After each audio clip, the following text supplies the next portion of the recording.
Ashes into Light, a novel by VMS, Chapter 12, The Kingdom of Knowledge.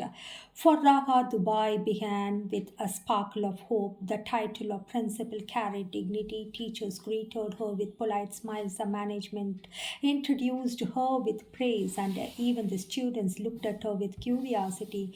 But behind every smile, she quickly discovered another truth: envy, suspicion, unspoken resentment. Her colleagues, especially the senior faculty, whispered behind her back, "So fast she got the post. Who knows what strings she pulled?" Their eyes measured her not by her work but by her gender, her independence, and her vulnerable loneliness single mother status. At night, when Raga returned to the staff quarters, the loneliness was unbearable. She shared a flat with two other women because she felt somebody should be with her, one Filipino, one Indian, though she was provided a separate flat for herself. They were courteous but distant, skeptical of her position. The walls of the flat echoed with silence, a silence so loud that sometimes Raha felt it was suffocating her. She would stare at her phone, waiting for Arjun's voice, but a hurry often denied calls. On the rare nights she heard her son's laughter, she clung to those moments like drops of rain in a desert. Suddenly, she got a call from Rajiv. I don't understand how he got my number, which she didn't attend. The real unease began the day she met Hussain Sahib, the widowed principal of the boys' wing. He was tall, neatly dressed with a sharp beard and coal-lined eyes that seemed to linger too long at their first handshake. Raha noticed the intensity in his gaze. "Welcome, Madam Raga," he said warmly. "I have been waiting for this day. A woman like you, strong, educated, with leadership skills, beauty with brain. Our school is lucky, and I am more lucky than anybody in this world.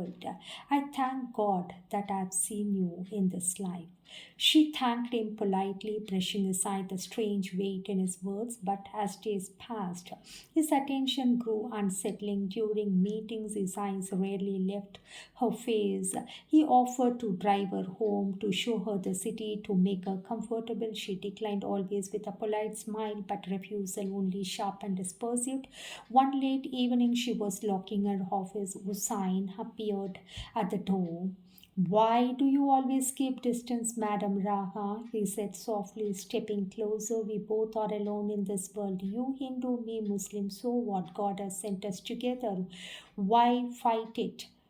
Raga froze, said, "This is inappropriate. I am here for work. Please respect that." His smile darkened. "You think you can survive here without my protection, without my wings of security could be offered? I am more important for you. This is not India. Here power speaks. If you don't accept me, you will regret it later. Keep it in mind." Fear prickled down her spine. She left quickly, but that night she barely slept. The harassment grew more direct, a hand brushing too close in the corridor, a message late at night, a call to her room, and he just offered her a separate phone. "I can make your life easy if you agree." She avoided him, but he had authority, and authority in this foreign land weighed heavier than she could fight. Once in a meeting, when she challenged a decision about staff salaries, his voice dropped low enough for her to hear. "You are very stubborn, but remember, I can break you. Agree to me, or you will be broken." It was no longer veiled, it was a threat. The land that others called a dream country had become Raga's nightmare. The glittering towers mocked her, the desert seemed endless. Every day she walked into school with her heart heavy, her dignity under siege. Within a month, Raga knew she could not endure this pain anymore. She drafted her resignation letter with trembling hands. The management was shocked.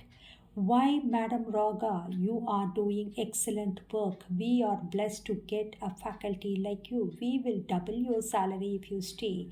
One board member pleaded, "Even you can get free education for your child as well as we take care of everything." Another added, "Think carefully. You are letting go of an extraordinary opportunity where most of the young professors, teachers, and academicians are longing for. But Raga's voice was steady. No salary can buy peace of mind.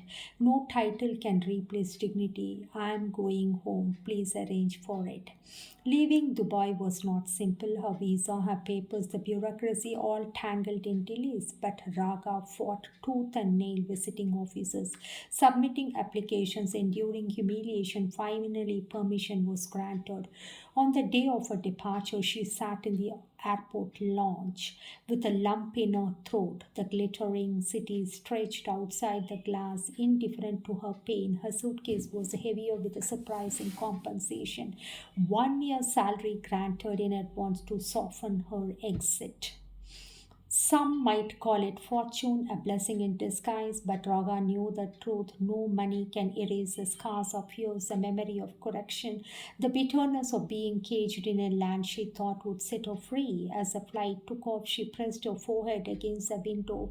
Is this defeat or survival? She wondered. Below her, the desert turned to cold, then to nothing but clouds.